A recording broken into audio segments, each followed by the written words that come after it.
عرض کرتے ہیں اللہ تجھے یاد ہے نا ایک رات جب میں بڑی دیر سے لوٹا تھا، لکڑیاں کاٹتے درخت تلاش کرتے مجھے دیر ہو گئی، میں دیر سے لوٹا تھا، نیت یہ کر رکھی تھی کہ دودھ سب سے پہلے ماں باپ کو پلاؤں گا۔ مالک جب میں لوٹا تو وہ بوڑھے تھک ہار کے سو گئے تھے۔ میری بیوی نے مجھے کہا کہ بچوں کو پلا دو، وہ سو گئے، تو میں نے کہا نہیں، میرے ذمے ہے ان بوڑھوں کے دل کو ٹھنڈا کرنا، ان سے پیار کرنا۔ اللہ بیوی مانگتی رہی، بچے طلب کرتے رہے، میری ٹانگوں میں گھومتے رہے، بار بار آتے رہے، اور میں نے دودھ نہیں پلایا۔ اے مالک فجر ہو گئی، آفتاب طلوع ہونے کا وقت آ گیا، پر میں نے ماں باپ کے بیدار ہونے کا انتظار کیا۔ اے اللہ وہ جب اٹھے تو ان کی آنکھوں میں جو میرے لیے دعا تھی اور ان کے سینوں میں جو میرے لیے کرم تھا،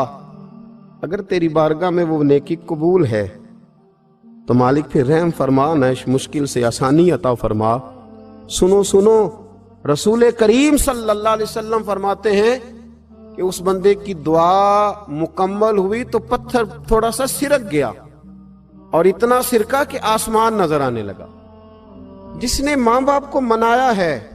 ان سے پیار کیا ہے، پھر یہی بات وسیلہ بن جائے گی رب کے ماننے کا،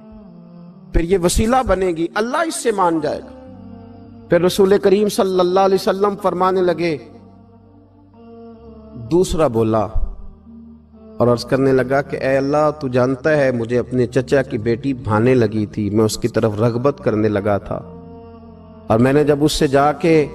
ارادہ کیا کہ میں تیرا طالب ہوں،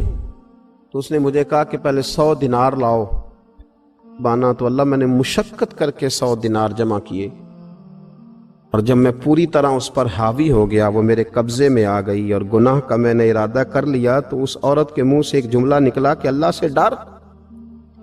اے مالک وہ میرے قبضے میں تھی، اے اللہ میں گناہ پر قادر تھا، میں چاہتا تو گناہ کر لیتا، لیکن جب اس نے تیرا نام لے کے کہا نا کہ اللہ سے ڈر، اللہ میں ڈر گیا، میں اسے چھوڑ کے آ گیا۔ اگر تجھے یہ بات پسند ہے تو پھر نکال دینا اس مشکل سے، پھر کر دینا کرم۔ اللہ میری بھی تو چڑھتی جوانی تھی نا، میں بھی تو سب کچھ کر سکتا تھا، پر تیرے لیے، تیری خاطر میں لذت گناہ سے باز رہا، تو اللہ تو رحمت فرما دے۔ حضور فرماتے ہیں اس کی دعا مکمل ہوئی تھی کہ پتھر تھوڑا اور سرک گیا۔ پھر تیسرا بولا اور اس نے بول کے کہا، اے اللہ ایک مزدور کو، ایک دیہڑی دار کو، ایک غریب کو میں نے کام پہ رکھا ہوا تھا، یہ تیرا اور میرا راز ہے اللہ۔ وہ مزدور، وہ دیہڑی دار میرے پاس کام پہ لگا تھا، کچھ چاول میں نے اس کی اجرت مقرر کر دی کہ تو کام مکمل کرے گا تو میں تجھے دوں گا، اور جب اجرت لینے کا وقت آیا تو وہ بگڑ کر ناراض ہو کر چلا گیا، میں اسے ڈھونڈتا رہا، وہ مجھے ملا نہیں، میں نے اس کے چاولوں کی قیمت کاروبار میں انویسٹ کر دی، اس کا تھوڑا سا سرمایہ پر میں نے کھایا نہیں، پھر وہ اس سے میں کاروبار کرتا رہا، اور اتنا کاروبار کیا کہ بہت ساری گائیں اور ان کے چرواہے تیار ہو گئے، وہ سالوں کے بعد لوٹا، میں نے اس غریب کا مال کھایا نہیں بلکہ بڑھایا، محفوظ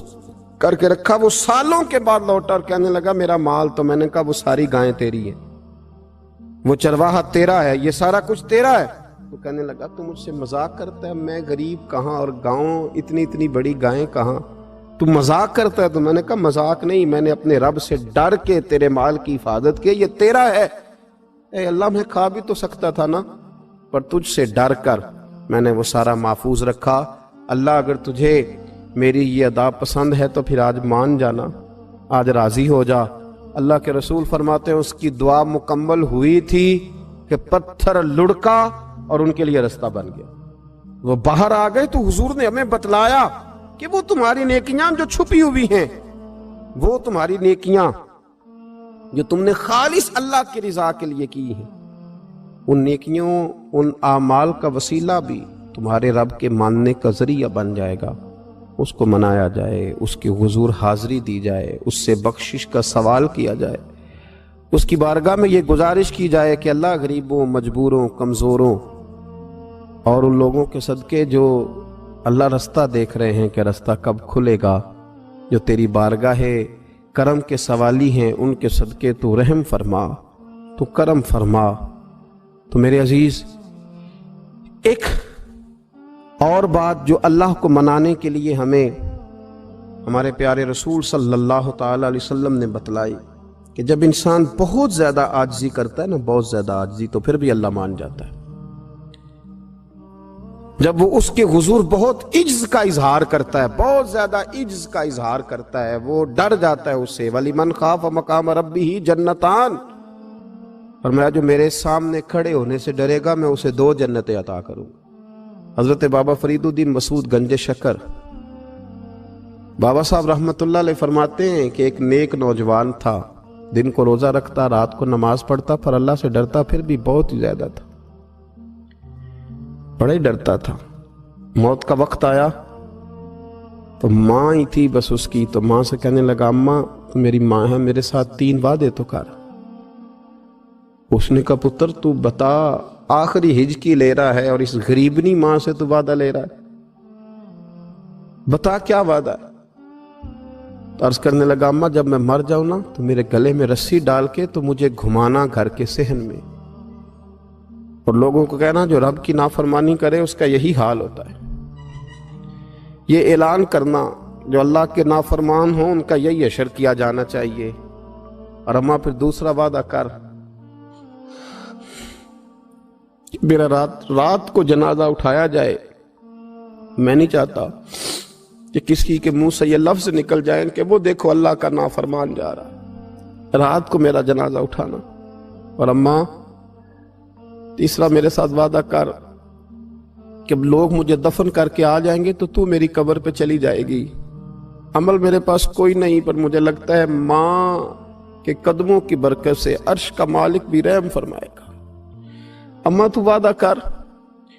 کہ میرے ساتھ وعدہ کر۔ بابا صاحب رحمت اللہ علیہ فرمانے لگے کہ ماں، بوڑھی ماں نے وعدہ کر لیا، کہا بیٹے ٹھیک ہے، اگر تیری یہی ضد ہے تو میں تیار ہوں۔ پھر اس نے کلمہ شہادت پڑھا، اس نوجوان کی روح پرواز کر گئی۔ بوڑھی ماں نے رسی منگائی تو وَلِمَنْ خَافَ مَقَامَ رَبِّهِ جَنَّتَانِ، جو ڈر جائے، اس نے تو کہا تھا نا کہ رسی ڈال کے گھمانا اور کہنا یہ اللہ کا نافرمان ہے، اس کا یہی حشر ہونا چاہیے تھا۔ لیکن جب ماں گلے میں رسی ڈالنے لگی تو گھر کے ہر کونے سے آواز آنے لگی، خبردار یہ رب کا دوست ہے، اللہ کے دوستوں کے ساتھ اس طرح کا معاملہ نہ کیا جائے، اسے چھوڑ دیا جائے۔ اور کہا تمہیں کچھ بھی اور کرنے کی ضرورت نہیں ہے، یہ تو رب کا دوست ہے اور رب کی بارگاہ میں حاضر ہو گیا۔ کچھ کوئی بندہ کہے گا کہ یہ تو ایک بابا فرید کا سنایا ہوا واقعہ ہے، سنیے، بخاری میں حدیث ہے، نبی پاک صلی اللہ علیہ وسلم نے فرمایا، حضرت ابو ہریرہ رضی اللہ تعالیٰ عنہ راوی ہیں، حضور فرماتے ایک شخص مرنے لگا تو اپنے بچوں سے کہنے لگا کہ میں جب مر جاؤں تو مجھے جلا دینا، اور پھر میرے جلے ہوئے وجود کو پیس دینا، پھر مجھے ہوا میں اڑا دینا، پتر مجھے اڑا دینا، مجھے بڑا ڈر لگتا ہے، اگر رب نے مجھ سے حساب پوچھا تو میں قابل نہیں ہوں، اڑا دینا مجھے ہواؤں میں، اگر اس نے مجھ سے عذاب لیا تو حساب لیا تو بڑا سخت حساب لے گا۔ حضور فرماتے ہیں، بخاری میں موجود ہے، اس کے بچوں نے اسی طرح کیا، اس کے مرنے کے بعد اسے جلایا، ہوا میں اڑا دیا۔ اللہ کے محبوب فرماتے ہیں رب کریم نے حکم دیا زمین کو کہ اس کے ذرات کو جمع کرو، زمین نے ذرے جمع کیے، خدا نے حکم دیا تو اس کا وجود پھر سے اسی شکل میں آیا۔ تو رب کریم نے فرمایا یہ جو تو نے وصیت کی تو کیوں کی؟ اللہ جانتا ہے کہ نہیں جانتا؟ یہ کی تو کیوں کی؟ تو وہ پڑا، کہنے لگا اللہ میرے اندر تو طاقت نہیں تھی تیرے سامنے کھڑا ہو کے حساب دے سکوں، تجھے منانے کے لیے تیرے خوف سے ڈر گیا، میں ڈر گیا۔ اگرچہ ہمارے بزرگوں نے لکھا ہے کہ آج یہ وصیت کرنا، اس رنگ میں یہ طرز اختیار کرنا درست نہیں، لیکن آپ غور فرمائیے کہ نبی پاک علیہ السلام فرماتے ہیں جب اس نے کہا نا اللہ تجھ سے ڈر کے یہ کیا، تو رب کریم نے فرمایا جا پھر میں نے تیری مغفرت کر دی، کیونکہ اللہ کو پتا تھا یہ دل سے بات کر رہا ہے۔ ایک چوتھی بات میرے رسول پاک علیہ السلام نے فرمایا کہ جب رب نہ مانے تو پھر وہ کمزوروں کے صدقے مان جاتا ہے۔ پھر وہ ضعیفوں کے صدقے مان جاتا ہے۔ فرمایا اللہ تم سے بارشیں روکنا چاہتا ہے، پر تمہارے ضعیفوں، کمزوروں، غریبوں کے صدقے، مجبوروں کے صدقے وہ تم پر بارشیں برساتا ہے۔ حضور فرماتے ہیں رباش غازہ اغبر لو اقسم علی اللہ لا برا۔ کچھ ایسے لوگ ہوتے ہیں کہ ان کے بالوں میں خاک پڑی ہوتی ہے، چہروں پہ مٹی الجھے ہوئے ہوتے ہیں، لیکن اگر وہ اللہ پہ قسم کھا لیں تو اللہ ان کی قسم بھی پوری کر دیتا ہے۔